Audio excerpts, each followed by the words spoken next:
Hey everyone, welcome back to the Kuderna podcast. I'm Brian Kuderna.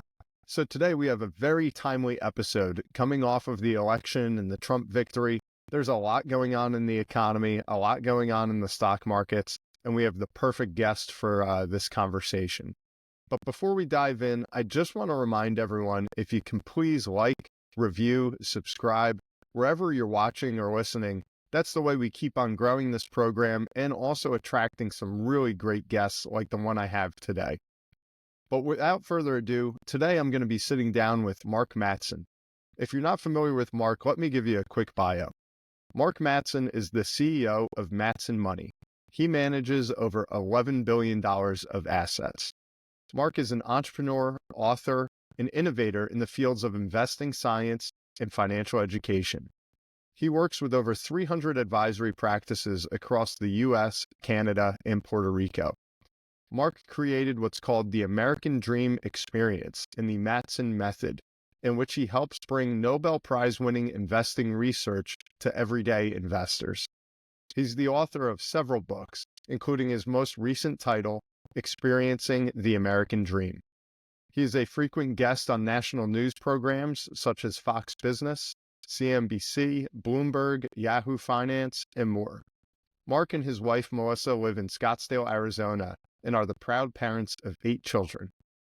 In today's episode, we cover everything from investing after this election, economic affairs, and how to become the best investor that you can. Without further ado, here's Mark Matson. Is going to require work and time and sweat and toil. If money wasn't an issue, what would I be doing? Don't worry about it. You'll figure it out. Change is the only constant. The Kuderna Podcast. Mark, welcome to the show. Great to be with you, Brian. Yeah, I think this is perfect timing for this conversation. You know, as a financial advisor, I'm inundated all the time with clients saying, hey, what do you think of the election? What do we do now? So maybe that's a good starting point. When there's an election, does that change things for you? Well, that's a yes and no. First of all, for the country in general, I think the election turned out amazingly well. I've been a big supporter of Donald Trump. I endorsed him. One of the things about being a money manager is that, you have liberal clients, you have conservative clients. Sure. For a while, I was kind of quiet on the topic, but when I saw that they attempted to murder him and that bullet grazed his ear and almost took him out. I was watching it with my sons, my 2 younger sons, Gage and Liam, and my younger son turned to me and said, Daddy, what's going to happen to our country? And I thought, you know what? I need to be vocal about what I actually believe. Sure. And so I've been talking about Trump, and I think Trump is great for the country. I think we're going to get reduced taxes. I think we're going to get inflation under control. I think we're going to have energy resources. I think the border is going to be closed. I think fentanyl is going to be reduced and the deaths that causes. And I think we're going to have freedom and capitalism, free markets. Look, free markets and the American dream go hand in hand. Without free markets, there is no capitalism. There is no growth, and you end up with a dystopian Atlas Shrugged type environment. And I think that's where we would have gone if Kamala Harris would have been president. So from that standpoint, it's definitely amazing for the country. I'm very excited, much more so than I was 2 or 3 weeks ago. On the other hand, as far as the market's concerned, yes, we've had a nice little bump since Trump got in, and I'm glad to see that. But at the same time, we've done a lot of studies and correlations between different types of Republicans versus Democrats, both in the House, both in the Senate, both in as president. And as far as the math is concerned, we find very little correlation, if none at all, to actually what the market does during the whole presidency. Sure. So markets are largely random and unpredictable no matter who's president. So it's good for the country. We'll have to wait and see what happens long term to the market. Yeah, I think you definitely saw that Trump trade last week, where you get that bounce. Everybody, at least in the investing universe, kind of gets excited by that. Low taxes, deregulation, all those buzzwords that you want to see. And maybe another thing I want to ask you, not to digress too much, but I know it's difficult when you run a business, you're a public persona of sorts, to endorse. And I've talked with a lot of people, even on this show, about this, that, you have an opinion, you have ideals that you want to share. And then it's like, you have to kind of tiptoe around these subjects that like are taboo. Is this the first time that you've ever come out with an endorsement? It is the first. I mean, my advisors that I work with obviously know I believe in free markets and capitalism. They know that I'm a conservative. But I was very, very vocal on Facebook, for Instagram, Newsmax, Fox Business. I was on with Brian Kilmeade several times. So this was the first time I really, really talked about political issues. And to mix, there are some people like, yeah, talk about it. But when I saw other people, I saw Elon Musk, and I'm like, this guy's got a lot to lose. Yeah, exactly. You have all these people standing up and saying what they believe is best for America, and there are men and women that died for our freedom. So to be shut down and be fearful of speaking what you believe is just it's a form of, for me anyway, a form of cowardice, because I'm trading my rights and my freedoms and what I really believe is best for our country and my children. I mean, I have out of those 8 kids, 3 of them are boys. So what happens if this war in Ukraine doesn't get shut down? What happens if the Middle East doesn't settle down?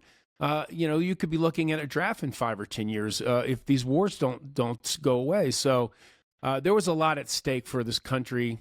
Sure. I figured my financial well-being was the least of concerns for me. Yeah, no, I think, and that's well said. I agree there. And I hope we can get to a place where if you say, hey, I'm liberal, I want this, I'm conservative, I want this, that it doesn't have that professional impact. But I mean, it does seem like there's so much like you're on this side, you're on that side. And if you are, then I don't want to talk to you. I don't want to do business with you. And I hope it's not as apparent as it seems in the media and social media, but I like to see people like yourself, Elon Musk, Joe Rogan, all these, whatever side that they're on, but they come out and it's like, they definitely, some of these names move the needle in a big way. And more power to them. I mean, it takes some guts to know you're going to get that blowback. It's inevitable. Well, I had a client come to a workshop, $5 million, came to the workshop, said she enjoyed the workshop, all the academic information, the training, we do training like on the behavioral side of economics and the brain science of investing. Mm-hmm. But at the end of the thing, she said, "Oh, but I looked at his social media and he supported Trump and he's a misogynist and he's a fascist and he's this and he's that." And I told the advisor that was working with this woman, I said, it's interesting. I would stand up for her rights. I stand up for her dreams. I would manage her money, for her to fulfill on her dreams. But the issue is that I would never shut somebody down and not let them be an investor because they were liberal. Mm-hmm. Never. So if she wants to shut me down, then who is the bigot? Who is the person that's really the bigot here? So, but I do, on the other hand, I have some great advisors and great clients. We agree to disagree. But we do agree on freedom. We agree on the American dream. We agree on capitalism. And so I think mature people that aren't on Instagram shaving their heads and swearing they're not going to have sex for 4 years with their spouse, I think there's room for mature people to agree to disagree and still move forward. Yeah, that's what we need. And I think everybody got like I know it's nuts. It's crazy. Some of the stuff I've seen too, I'm like, oh my God. But in any event, like the silver lining, and I can't stand the whole campaign season is just out of control. I'm glad it's over. Yes, I think we all are. But I think the vice presidential debate was a breath of fresh air. We saw 2 adults that could not be more different, could not disagree on more topics. And it was just like a polite discourse. And there's just an example. I'm like, if we can get there, then we can really start to hash things out and not just hate each other. But anyways, I know we're kind of... Yeah, it's a little bit... It reminded me of the Reagan-Mondale debates. And Reagan was such a gentleman. Even his enemies, Gorbachev, liked him. And I'd like to see more of that in the social discourse. Yes. I think we all would. That's for darn sure. And I guess one thing to kind of round out that idea, because I know when I started in the business in 2008, and you come in and you're green as could be, you don't know a soul. And this goes for a lot of entrepreneurs. You're going out there and you want everybody to be your friend. You might have the greatest skill set, the greatest products, the great services, but until you can go out there and kind of be the mayor and make everybody your friend and build this book of business, you almost have to be like a chameleon and get along in all these different areas. And now I feel like now it's easier to be a little more outspoken on certain things, and be yourself. What's your advice sometimes to your younger advisors or folks you bring in your firm that do want to get active, but they're afraid to, ruffle some feathers? Yeah. 2008, you picked a heck of a year to get involved, to become an advisor. Didn't I? 2008 and 9, the S&P was down 50%. I haven't lost anybody a penny.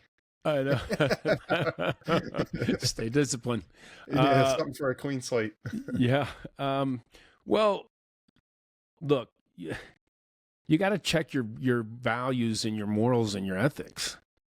And if you believe in capitalism and you believe in free markets, Donald Trump won the majority. Not only did he win the electoral college, he won the majority. Mm-hmm. So obviously there's many people that do believe in free markets. They do believe in capitalism. They don't believe in woke socialism or woke Marxism, even worse. And the takeover of commerce and capitalism, free markets by the state, which is where that was headed. And people just finally got fed up. I tell advisors, you have to train your clients. For example, I had open heart surgery, not for my heart's perfect, but I had an aorta that was too big and they had to go in and they had to fix it. You know how many times I asked my doctor, who are you voting for in the election? 0. I wanted the absolute best surgeon that could crack me open. I was dead for 16 minutes on the table. They cooled my temperature down to 65 degrees and held it there while they repaired it because they had to stop the heart. And I didn't care who the surgeon was, if they were likable, if they were friendly, if they were, for Kamala, if they were for Trump. I wanted the best surgeon I could possibly get, just like anybody would want if they were getting on an airplane and they knew they had to go through a terrible thunderstorm. They want the best pilot. And that's the way I look at business, is find the best person you possibly can as an employee, as an advisor, as someone you're going to be in relationship with, and then work everything out from there. It shouldn't be based on personal, politics. It should be based on who's the most competent person to get the job done. And I teach advisors how to coach their clients with that. Got it. And so one of the things I wanted to ask too, while we're on the election, you mentioned that a lot of the data doesn't really show, hey, if it's Republican, do this. If it's Democrat, do this. This is what the outcomes are. A lot of it's kind of inconclusive. Like the markets just keep doing what the markets do. So with that said, I mean, do you change your philosophy at all? I mean, maybe can you give our listeners a little bit of your philosophy? And then when you see a huge shift in the world, like a US election, what does that do? Or do you just continue to move forward regardless? Yeah. So our investment philosophy, which I started in 1991, was based on, I was a financial planner. And my dad was always a financial planner. I grew up, I wanted to be just like him. I got a degree in finance and a degree in accounting from Miami University. By the time I was 21, I had all the licenses. I was ready to go. And I started doing mutual funds, stocks, annuities, you name it. It was the 80s, partnerships in the 80s. And I found out very, very quickly that stock picking, market timing, and track record investing didn't work. Because we'd have managers that had these 20-year track records. That beat the market by 2% a year. I put my clients in those portfolios, and sure enough, 2 or 3 years down the road, they were underperforming by 3 to 5%. And I'm like, what the heck is going on? And I approached my broker-dealer, the president of my broker-dealer, Chubb Securities at the time. And I said, this isn't working. My clients are getting gutted. None of this stuff you're saying is working. You don't know how to time the market. You don't know what the best stocks are in advance. And my clients are getting killed. They're not even getting market rates of returns. And the president of the broker-dealer looked at me and said, well, what's the problem? I said, well, we're hurting people. He said, well, just sell them something new and get a new commission. Or if they won't, change, then just get rid of them and get more clients. And I just knew that the whole industry was garbage at the time. And this was in the 90s that this you were was saying? this was in the late 80s, because I went to work being a financial planner in 1986. So I spent 3 or 4 years doing that. But before I got so frustrated with it, and then I went to a debate in San Francisco between Donald Yachman, who was a 5-star mutual fund manager at the time, and Rex Sinquefield, an academic from the University of Chicago, who co-founded a company called Dimensional Fund Advisors. And the argument was really simple. Why is it that active managers don't repeat? And is it better just to get a market rate of return for whatever segment you're putting your clients in? And it came down to this. All the knowable and predictable information about the future is already in the price today. Therefore, only unknowable and unpredictable information will move the prices going forward. That means anybody that beat the market in the past got lucky, not skilled. So, and I do an exercise in our training where I have 200 people stand up and we flip coins to represent, getting half of the people by random luck would beat the market, half of the people wouldn't. And after you've had 5 or 6, rounds of that, you have 2 or 3 people left standing. And if it was a mutual fund company, you'd put them in front of, TV and you run ads and you'd tell everybody how brilliant these managers are. Sure. And the reality is Fidelity can't even find the next Peter Lynch. And if they knew they have 1,400 funds at Fidelity. If they knew what the best manager was, they'd had one fund. Yeah, exactly. And if that fund manager knew what the best stock was, he'd have one stock. It's a sham on the American public. So we use efficient market theory, but we also use asset allocation based on the 3-factor model from Fama and French, and then we use modern portfolio theory from Dr. Hay Markowitz. So when we build a portfolio, with over 20,000 holdings in over 70 countries all over the world. And then when there are seismic shifts, we don't believe we can predict seismic shifts. We don't believe anybody can. Sure, everybody gets lucky once in a while. But overall, to be consistently right with predicting the way the market's going to go, we don't believe anybody can do that. I know I can't. And then like 2008, 2009, when the S&P 500 drops, if that was 25% of your portfolio, then we rebalance and sell the short-term fixed income, buy the stocks while they're low to rebalance it, and then constantly stay disciplined, no matter who's president, no matter what wars there are, no matter what kind of economic situation we're in. I went through 2008, 2009 managing money. I went through 2000, which was the tech crash. Tech stocks dropped 75%. S&P was down 50%. The COVID crash was down 30%. I watched those twin towers go down that day when we were managing money. The hardest thing, once you apply academic investing principles to build a portfolio, the hardest thing to do is stay disciplined and not chase hot asset categories or panic when the market's down. Got it. So there's a lot there, obviously, that we could chew on. One thing, that jumped right out at me. So you said right now in your portfolio, you have over 20,000 holdings? Yes. Okay. That I've never heard that before. So that's definitely new. Right.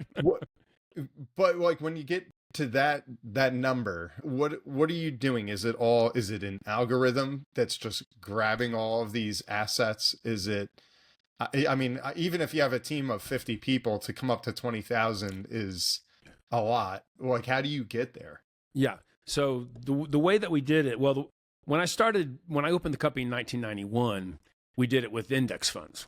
So we would have a core of index funds, and focused on small in value, international. In the fixed income section, we had high quality short-term fixed income.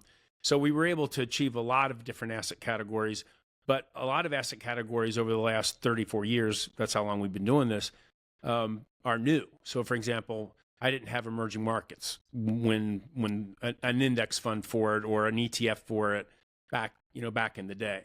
So what we do is we have 3 fund of funds. Inside of those fund of funds, I have either ETFs or I have structured market portfolios, largely from companies like DFA, Dimensional Fund Advisors. So one piece of that pie that's 20% might have 3,000 stocks in it. And then another part of that portfolio, let's say small value, might have 4,000 stocks in it. So you have the segments that you're managing, and then on a daily basis, that fund of funds that has, let's say, 8 different pieces, then inside of those, you have the individual stocks, which are the individual holdings. Gotcha. And then you have an algorithm. So every single day, you're monitoring if money's coming into that fund. That way you can rebalance the portfolio without having to make trades. You don't have to buy or sell. You have to sell to make trades, incur capital gains. So you have 3 fund of funds with approximately 22 asset categories. And then those 22 asset categories are in 70 different countries. And then you have the small and the large and the value inside of that. And that's how you come up with the 20,000. You got it. So you're like breaking down under the hood, like what every fund is actually holding within there of each of the positions. Yes. Yeah. Okay. I got you. Okay. That makes a little more sense. And then another thing too, like I know you said from the outset, you were very much against the market timing, and I'm sure we've seen a million studies that no one can do that on a repeated basis. It's just not possible, or else we would all do that. So when you say, just to kind of like pry a little deeper, when you say, for instance, like in 2008, you have the S&P starts tanking. As it's going down, you're selling off your fixed income pieces to buy in, which I get. That sounds like classic rebalancing. Would one argue that now you're starting to time because, it went down 25%, but then there was another 25% for it to go. So is that kind of like buying the dip, or like how are you doing that without quote unquote timing, I'd say? That's great. Yeah. So timing is changing the mix of the assets based on a forecast about the future. Mm-hmm. So, oh gosh, I think, Trump's going to win. So we better have more U.S. equities because, they're going to go up 8%. Now, like you said, nobody has a crystal ball and nobody can do that consistently. Mm-hmm. Otherwise, everybody would do it. So what you do instead is, just to keep it simple, let's say half of your money is in equities and half of your money is in short-term, high-quality fixed income. And it has to be short-term, high-quality fixed income because long-term or high-yield bonds have a fairly strong correlation with stocks. So when stocks do tank, and they all tank together, all stocks have, whether it's international emerging markets, whether it's France, whether it's China, whether they all are positively correlated, especially in a crash. So if the market crashes 50, let's say you're right, 25% the first year, hypothetically. It's not market timing as long as you're buying back to the same target in the portfolio. So if my target is always 50% equities and it drops 25%, when I sell the fixed income, I don't go more than the 50% original. So we're rebalancing. Right. I go back to the 50%. Now, if it drops another 25%, again, sell the fixed income, go back to the 50%. Mm-hmm. As it comes out, and equities went up 700% after that crash, as the equities come out and it goes to 60% of the portfolio, you sell off the extra 10% and put it back to the fixed income. So as long as you're never changing the mix itself, it's not market timing. Yeah. But as you point out very, very clearly, you are taking advantage of the market as it goes down because you're selling the things that are relatively high and buying the things that are relatively low. Yeah. And I get that. And I guess when rebalancing, it seems like rebalancing sounds like the greatest thing in the world when the market is going down, because, you're buying at a low, you're buying dips continually kind of along the way. But on a bull market, on the upswing, do you feel that rebalancing then can kind of hamstring the account where, if we have, 09's going up 10, good. And now we got, another like decade long bull market, when they say, compounding is the 8th wonder of the world, that assumes that we keep kind of adding to the beast as opposed to just kind of taking it away every step of the way. You know what I mean? Yeah, I do. Yeah, it's a good question. So it goes back to the risk return preference of the client. Mm-hmm. If the client was willing to take a full equity risk, we would have started with 100% equities. So, but to take that 50% risk, because no one can market time, you've got to be ready to lose 45 to 50% of all your money at any time. Yeah. So when I sit down with the client and we do an analysis of the portfolio, and they might be 65, 70, you sit down and you analyze portfolios, and right now everybody is heavy large U.S. and heavy large tech. NVIDIA, Apple, etc., Sure. Microsoft, Facebook, which is Meta now. So when you show people, look, based on your portfolio mix right now, you're 65 years old, and based on your current mix, you can at any time, because you can't predict it, you could at any time lose 50% of all your money, and you got $4 million for your retirement. Can you live with that? Well, most of them had no idea when their portfolio was analyzed they could lose that much. But very few people can live with that type of risk. So then you back off and say, okay, well, if we start to reduce the volatility with high quality fixed income, then could you lose 20% and sleep at night? Well, maybe I could do that. Okay, well, then we need to have 30 or 40% of your portfolio in fixed income. Yes, you're right. It will reduce the long-term expected rate of return. But if the investor can't stomach losing 50% of all their money, they shouldn't be there. They shouldn't be there to begin with. Yeah. But if they are willing to lose that amount of money, then we can take them to aggressive. So then they are 100% equities. Yeah. So as those equities pound it year after year after year after year, they're going to be getting the full effect of the equities. But they also have to be ready and willing to lose 40% at any moment too. Correct. So it's a matter of designing the portfolio based on the client's risk return preference, and then staying disciplined. Yeah. Yeah. And one thing, while you mentioned aggressive, that I wanted to ask about was your take on leverage, because I know that wouldn't even enter the equation for most people until you start to say the word aggressive.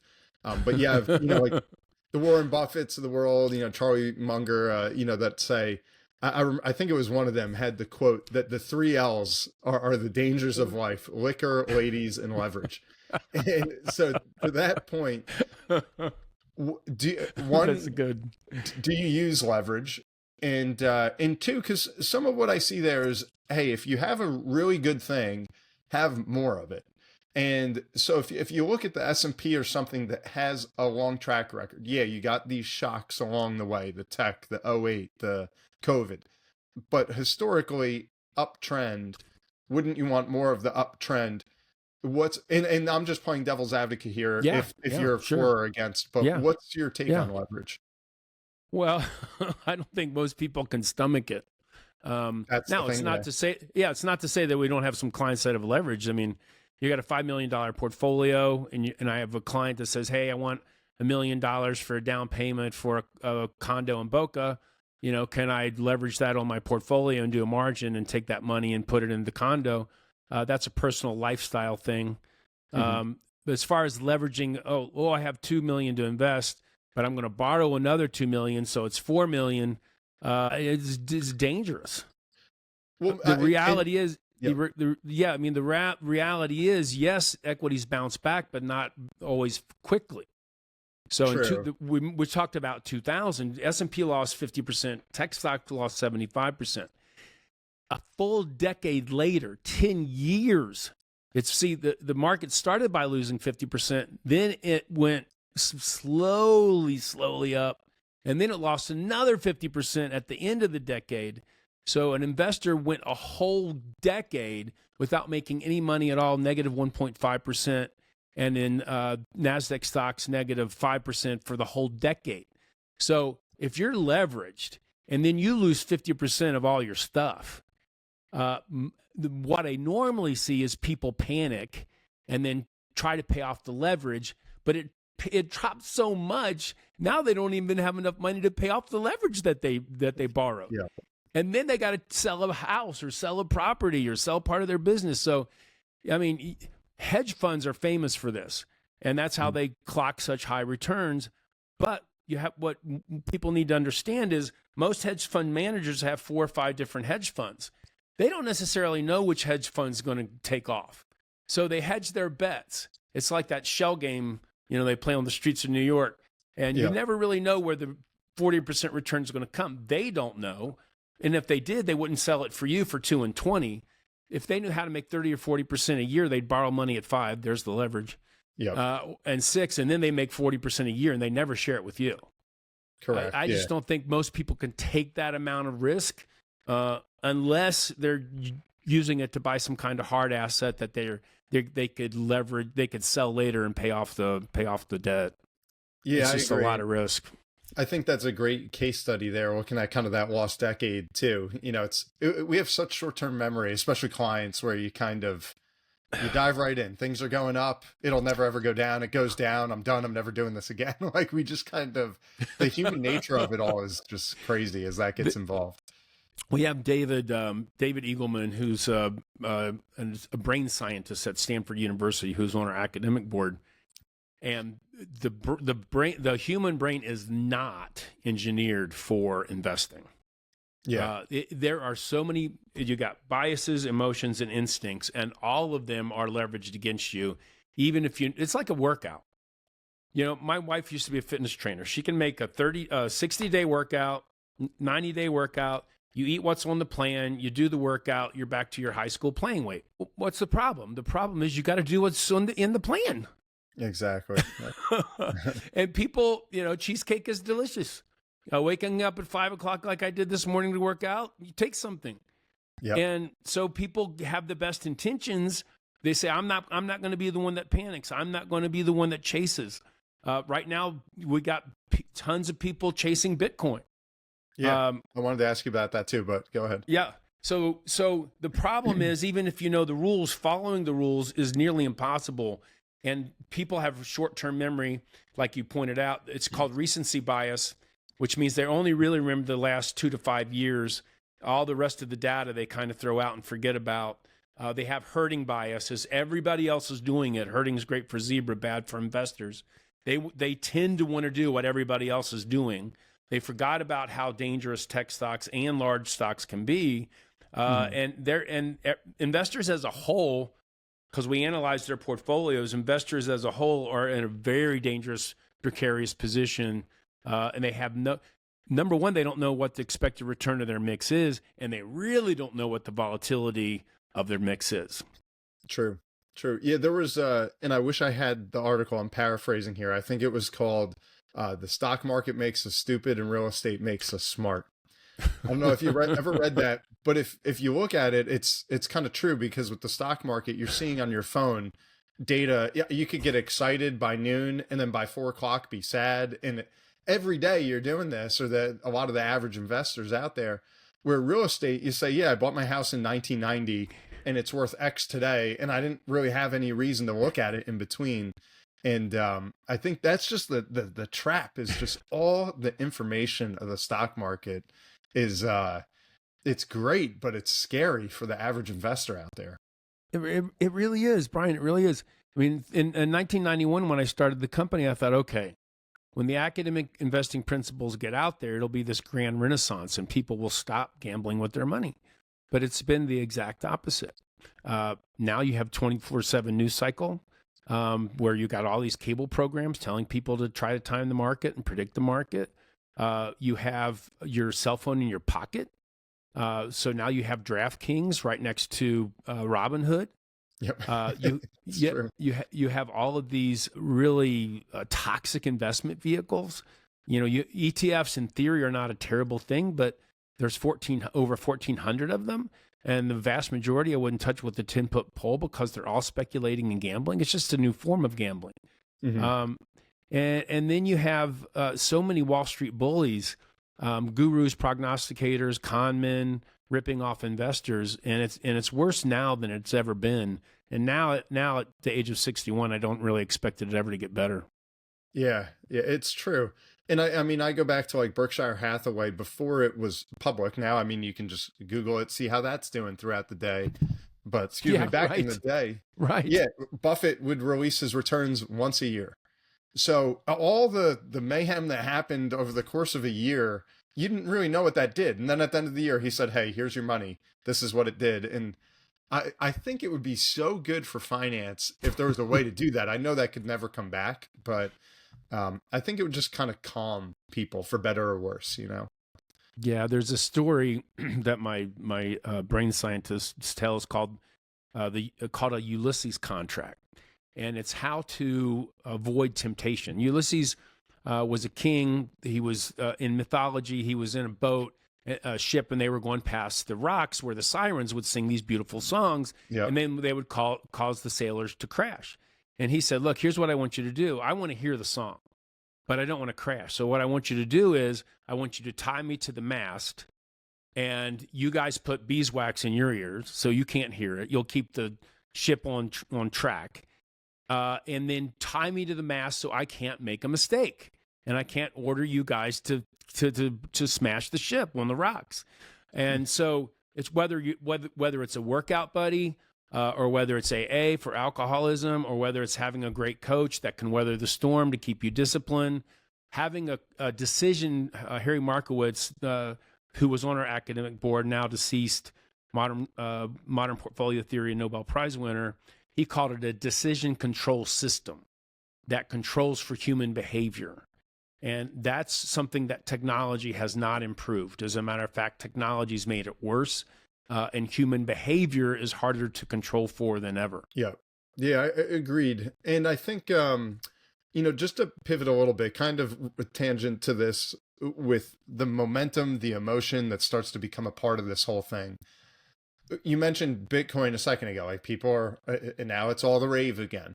And I think leading up to the election, you had Trump, you had Elon really talking about crypto and what could we do with that? I guess my question, one, and if you're able to disclose this, do you have crypto in your models? And two, when something new comes along, be it crypto, maybe AI, although AI is kind of more of an iteration of tech, but the internet, when you have these things that are like, it's so sexy and fun, but people are like, is it real or is this just all a sham? When do you adopt that? Are you early on? Do you wait for it to be there forever and then you become a part of it? Like, what's some of your thought on that? Oh, that is a great question. That is an awesome question. So Fama and French and Markowitz, the Nobel Prize winners that have studied markets for 90 years, will tell you this. It takes roughly 70 years of data to determine the risk-return preference of, or let me say it differently, the risk-return characteristics of an asset category. Okay. 70 years. 70 years to know the risk-return categories of the S&P, of international stocks, emerging markets, an active manager. Because of the randomness, it's hard to tell whether it was luck or whether it was skill. By the time you get 70 years of data, they're going to be dead or you're going to be dead, one or the other. So no, I'm never early adapter because it takes 70 years of data to determine what the heck is really going on with that asset category. So, for example, gold, people rage about gold. Oh, it's a great inflation hedge. Well, no, gold has only averaged 5% rate of return with the same volatility or higher than the market as a whole. Large company stocks has doubled that at 10% with less volatility. So now I got a good grasp on what that asset category does. Bitcoin, number one, there's no there. When you buy a stock, you own the intellectual property, the buildings, the R&D, the management systems, the products, the factories. I mean, when you buy a stock, you own a lot. When you borrow money from a company, you buy a bond, you're getting a promise from the company to pay you back. When you buy Bitcoin, you get nothing. There's no company. There's no technology. There's no products. All it is I call it the Barnum theory of money. P.T. Barnum said there's a sucker born every minute. The only thing that keeps the value up on that is a bigger sucker to pay you more money later, because there's absolutely nothing there. Yeah. Same thing like in the 80s, the commodities were really hot for 2 or 3 years in 2008, 2009. But all the data said that commodities have extremely high volatility, but no expected rate of return. So if you twisted your portfolio, bought what was high in 2008 and 9, the commodities, today, over 15 years, you would have lost 1.5% per year in commodities. Don't get, for investors, don't get sucked into the latest, sexiest thing. It's very dangerous. Yeah, I think just that kind of 7-year evaluation is a great way to kind of keep it honest and say, really show me what you've done. Because Bitcoin, you're just looking at segments of time. It's a roller coaster, and but I guess that's what a lot of people would say. You don't want to miss out. I think everybody has that story of like, oh, I knew Apple when, And I knew Amazon when all they sold were these little sneakers. And it's like, dang, if I had just gotten in then, I thought about it, I didn't do it, or, everybody's got that story. So I think it's that fear of missing out that so many people kind of get lured into. It's definitely the fear of missing out, and it's prestige bias. Certain things become prestigious in the eyes of investors. Well, I've got Apple and that's prestigious, or I've got Bitcoin and the really sophisticated people who really know what they're doing by the Bitcoin, and I'm one of those really smart people. So it's an attempt to convey prestige and power. It massages the ego. It's the fear of missing out. But what if it really does go? That's why people buy lottery tickets. What if I did win $100 million? But as it's all gambling and speculating. One of the things I found with human beings, if you can come up with a purpose for your life and a purpose for your money that's greater than speculating and gambling, then you won't be sucked in so much when you're presented with things which are speculating and gambling at its very core. Got it. That's well said. And so as we kind of look at from the macro, everything that we've been discussing, I hear like a lot of the classics of stay the course, rebalancing, understanding your risk profile, things of that nature. That a lot of the active stuff back in the day or the hedge funds, no one's beating it consistently. So would you say you're a fan of indexing, like a lot of what Vanguard has made so famous of just participate in the market? If you agree with the market, you agree it's a great store of money, just go there and stay there. Where I know I'm a money manager myself, but what's some of your take on that? Are you a fan, or are you trying to do something a little bit different? How would you address that? Well, that's a great question. So not a huge fan of just dumping all of your money in the S&P 500. Although if that's the worst thing you ever did, you probably did pretty good. But the problem with that is people don't stay disciplined. They'll put the money in the S&P 500, maybe with Schwab or with some other custodian, and some of them now have it for free, no fee at all. Sure. And you're like, well, how can they do that? Well, it's because it's a gateway drug. They get your first 40,000 or 50,000 or 150,000, whatever it is, and then they start hitting you with other opportunities, commodities or puts or calls, or, become an expert in a Bitcoin ETF. And then they start hammering you with other sexy types of investments. And then I've never met a single investor that lost 50% of their money in the S&P who didn't panic. And I've never, ever met one that's ever said, hey, I really want to rebalance and put my portfolio back to 50% stocks while it's down. I never get that. In 34 years, I've never got that call. Mm-hmm. But if instead of speculating, gambling, and stock picking and market timing, if you did that with your money, it wouldn't be a terrible idea. We think you can improve those numbers based on the cost of capital. The cost of capital means that if a company is going to raise money for stocks, then the riskier companies have to pay a higher expected return, just like they would to the bank. If you're a riskier company, you pay a higher interest rate.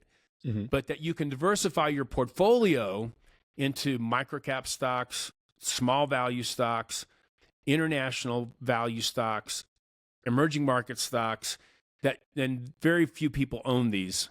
And then if you put them in the right percentages based on their correlations, you can still keep that very high return and reduce the volatility instead of just getting the volatility of the S&P. Like in 2008 and 2009, microcap stocks, while the S&P was down 1%, 1.5% for cumulative for 10 years, microcap stocks were up 8% per year. Emerging market stocks were up in double digits for the whole period of time. Small value stocks were up during the whole period of time. So just throwing your money in Vanguard himself said, or Jack Bogle himself said, well, just put all your money in S&P. No. You need to diversify, and you need to have the right percentages, and then you have to have the guts and intelligence and algorithms, as you said earlier, so that you can rebalance it every single day. Otherwise, your portfolio gets out of whack, and then you get in trouble. Yeah. Yeah. And I think that all comes back to, like, I remember when I had an interview in 2008 the guy that was interviewing me said, you're going to be 90% therapist, 10% advisor. And I've always thought that's so true, because there's so many ways to make a buck and to do well, but our human nature is always blocking us from doing that. And I think that's half our job, at least, is just kind of having the strategy and then being able to commit to a good strategy. Yeah, everybody talks about long-term investing, and everybody talks about discipline and staying true to your philosophy. It's very difficult to do. It's very, very difficult. Even I remember in 2008, 2009, one of the advisors were in our class who swore that she was going to do the academic investing principles. She had about $100 million of clients' money, and she was literally crying in the back of the class. And I'm like, what's going on? She's like, well, I just lost half of all my clients' money, and I just sold out and went to cash, and I don't know what to do. And I'm like, you follow the academic investing principles. You don't take your clients off the cliff and market time them and sell them out when they're down 50%. But it's really hard. It's not only hard for investors, it's really hard for advisors. It is. Yeah, it is. And it's, as you mentioned something like that, it's almost like bringing the therapy thing back. It's like going to a therapist that really needs a therapist. That's like, that when you mentioned that scenario, I'm like, oh my gosh, you got all these clients trusting in this advisor. And then the advisor behind the scenes is like, I don't know what's going on. And it's like, you need someone that's stable and cool headed for sure. Yeah. Yeah. Very valuable in a relationship with an advisor. For sure. Definitely. So just to pivot a little bit, I know we've gotten some good kind of intel on some of your philosophies and such here and how to invest, frankly. But coming back to the economic picture. So we have Trump coming in January, I guess, talking about, maybe either keeping his tax cuts from 4 years ago, if not possibly lowering them, which we'll see with that, doubling down kind of on the rhetoric about tariffs, which we saw, the tariffs, I think it was in 2018, when they first came about, there was a little shock. Now, I think it was kind of temporary and we absorbed it. But, we had a crappy year, like across the boards in the markets. What's like some of your take on this? I don't know if it's going to change your philosophy or your models for your clients. But what do you think about that, with tariffs and there's just so many factors at play here right now.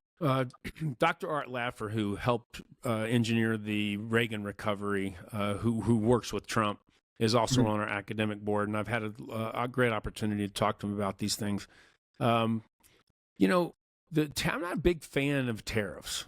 You're not?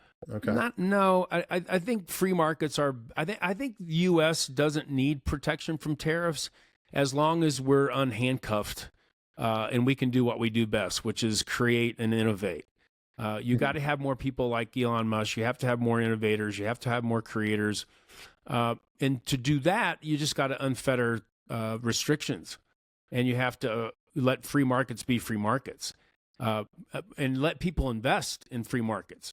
Capital gains is one of the most heinous taxes imaginable, because you paid taxes on the money when you made it, and then you invested it, and you're paying dividend taxes if you have dividends in the investment. To pay another capital gain is absolutely just horrendous. Another reason capital gains are so terrible is and estate taxes is like you can work your whole life, build a company worth $100 million, and then you die, and then you can't sell the company. Well, you have to sell it at a fire sale to pay the estate planning taxes. So you have these companies that could last for generations, and they're dismantled because you have to pay the taxes. So it destroys capital. You want to free up capital to the greatest ability. You want to have low corporate taxes. You want to have no capital gain tax whatsoever. Shouldn't even be one. You want to have low taxes on oil and gas. You want to just let the American people innovate and create and bring jobs back here. And I don't think that the only part about the tariffs I like is you really do have countries like China who have extremely terrible employee practices, darn near slave labor, and they do cheat. They do steal technology. So there, in a couple rare instances, the tariff might make sense, but a wholesale massive tariff, I'm not a big fan of that. Gotcha. That's what I was going to say. So it sounds like instead of trying to kind of beat back China, just say, hey, let's just pass them. Let's beat them. Um, Yeah, let's beat them with innovation and creativity. Yeah. Yeah. Yeah. So what about doing both? Like, because it sounds like Trump is like, well, I want both. I want to put China back at bay via the tariffs, and I want to unleash American economy. You think more just the latter and skip the tariff part? I'm not with China specifically. I'm not opposed to the tariffs. Of course, you'd have to see what was proposed and what he actually did, because they are a communist country. Yeah, yeah, they play by a whole different set of rules. Straight up communist, and they still are ideas. They still are intellectual property, and they create and they have labor of employees that are slave labor. So. With China, it's a little different, but I would be against wholesale tariffs for everybody. I think that would be a mistake. Gotcha. And another economic question. So, as we talk about this, we want to lower taxes. You said, get rid of capital gains tax, lower the corporate tax, all these things that would unleash American economics. But on the flip side of the coin, we've got now about $36 trillion of national debt. What does that number mean to you? And if it's a meaningful number, if it's something where it's like, hey, it's time to pay attention, guys, and we're talking about like lower taxes, how do we solve that? If you were in the Oval Office, what are you saying to that? Well, one of the things I wish they had talked about more during the election period was the national debt. Mm-hmm. It's got to come down. It absolutely has to come down. And you just can't keep racking up all this massive debt. And that's also what created all the inflation. You had $6 trillion of giveaway programs under the previous people that were in power, both Biden and Kamala Harris. I mean, they were just cranking up massive amounts of debt. So you number one, you got to stop the growth of the government. You have to, Elon. I'm reading Elon's book. It's amazing how he'll take a project and cut the expenses 90%, like he did with X. But you got to reduce expenses. You got to reduce the redundancy. You got to reduce waste, and then you have to free up entrepreneurs and capitalism to fill the gap. You can, based on the Laffer curve, reduce the taxes a little bit. That expands the growth. But see, what most people miss is inflation and deficit spending is also a form of a tax. And it's a form of a tax that hurts the poor and the middle class the worst. Because, if you're worth $500 million, you can only eat so many cheeseburgers. You can only put so much gas in your car. So inflation, in fact, your properties, your real estate you own might have gone up 50% over the last 5 years. So that, if you're a billionaire, you're not really feeling inflation. But for the small people, not small people, but the people that have small salaries, they get killed by inflation and they get killed by deficit spending. And most economists will agree, especially free market economists, that has to come under control, or long term it's going to be a big problem. I agree. It's something I talk a lot about. And if you look at like our biggest expenditures right now, you have Medicare, Medicaid is number one, and then not far behind it, Social Security.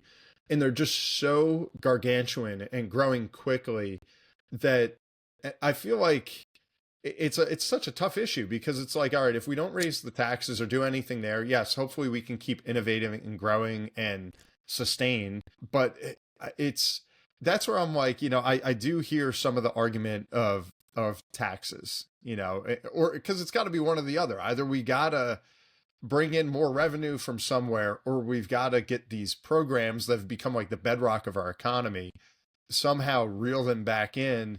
But every politician's afraid to touch them because they're afraid they're going to piss everybody off. And that's why, coming back to the debt number, sometimes you throw that out there. And I've heard other economists and stuff say, well, it doesn't matter.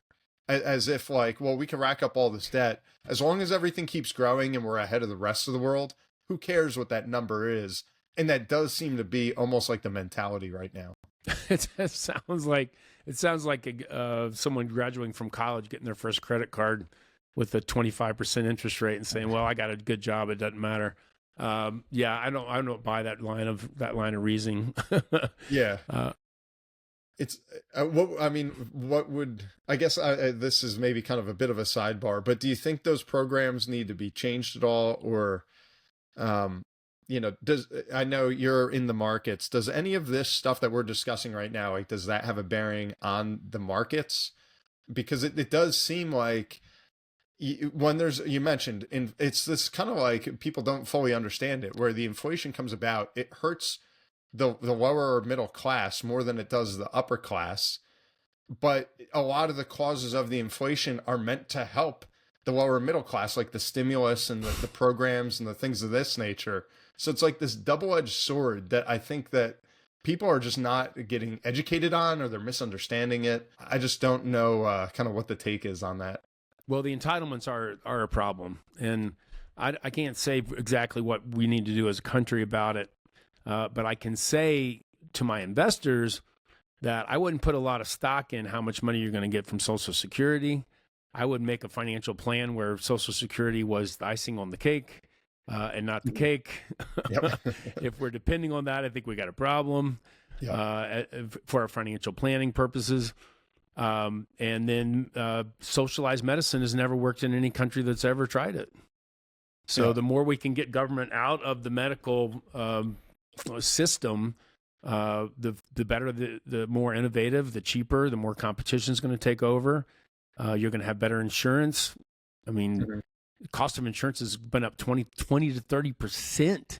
I mean, as an entrepreneur, I see it every year. They come in with another quote, oh, it's 20% more than it was last year. I'm like, 20%? Are you kidding? And that's year after year. Yeah. And it's not getting better. And then they put over 3% tax on all of your income for Medicare. So if you make $1 million, you're paying over $30,000 a year for Medicare, and you're not going to get more Medicare than the other people. You're only going to get the same amount of Medicare, which is terrible. Was just terrible health care anyway. Mm-hmm. So many people, and that's one of the things. This that bugged me so much about the election and people that were supporting Kamala Harris, especially all the movie stars, because here they live in huge mansions. They have which they paid a lot of for cash, so they don't have to pay a 7% mortgage to get the house. So they're not doing that. They have private security with guns that are armed. They're flying around in jet airplanes, creating all kinds of problems for the economy and for the environment. And they're telling us that we need to vote for people that are going to make more taxes, restrict your access to things, make things tougher. Who would trust any of these people? They don't even live in the real world. And apparently Americans woke up to a large extent and said, no, we're not trusting you. Yeah, no, I would say so. And so I know, Mark, we've covered a lot of ground here. Just as kind of we near the conclusion, is there anything that you would want to share with our listeners, whether they be on the tail end and they're cashing out and they're getting ready to retire, or the young college grad just trying to find their way? Any just a piece of financial advice or research lately that you have that you want to get out there? Yeah, I want people to understand that the American dream is alive and well. There was a survey in the Wall Street Journal that said, what do you want for the American dream? Most people wanted a house, the home, the ownership. They wanted a family. They wanted kids. They wanted to have a retirement, nice retirement. Not extravagant, but feel safe. And then they wanted to, maybe get their kids to college and be able to pay for their kids' college. That ability to fulfill on those dreams are much higher than they were 3 weeks ago. So I think there's a lot of cause to celebrate if you're a free market patriot that believes in capitalism and the American dream. I think it was a big victory. The biggest victor, I think, of the election was the American dream itself. So innovation, creativity, being of service for other people, and money cannot make you happy. And that's maybe a weird thing coming from a guy that manages 11 billion of it. But there is zero correlation with how much money you have and the happiness level of your life. You only have to think of people like Elvis and Marilyn Monroe and Howard Hughes, and the money actually is something that just helped destroy their life, not make it awesome. So having a purpose for your life bigger than money itself, being of service to other people, prudently investing your money so that you're not speculating and gambling with it, and do your research. Money, people say, well, there's a lot of investment books, as you know, that are maybe 100 pages, how to build an index fund portfolio, and et cetera. Problem is they oversimplify investing, and investing is not that simple. And something worth really, really learning and studying and being part of, and then find a great coach and guide that can guide you through it. It can be a great experience learning about yourself and the world. And I highly invite people to do that research instead of just taking the advice of a broker. Got it. Well said. Well said. Well, thank you very much for the time and for joining us, Mark. I know I learned a lot. I had a lot of takeaways. I'm sure all of our listeners did as well. So thank you. Thanks, Brian. That was fun. That was really good. It's nice talking to another money. I've been talking to a lot of people in the personal development world with the new book, Experiencing the American Dream. So it's great to talk to a fellow investment advisor. Yeah. It's funny because I talk with guys at the gym that it's like your money is almost a microcosm of life in a lot of ways, of how you kind of view it, how you manage it, your discipline, your take on it, being responsible and accountable. So there's a lot of corollaries there between the development and also asset management. But everyone, thank you again for tuning in to another episode of the Kuderna podcast. I'm your host, Brian Kuderna. Today we had the pleasure of speaking with Mark Matson. Be sure to like and subscribe wherever you're listening or watching today's show, and we will see you next time. Thanks, Brian.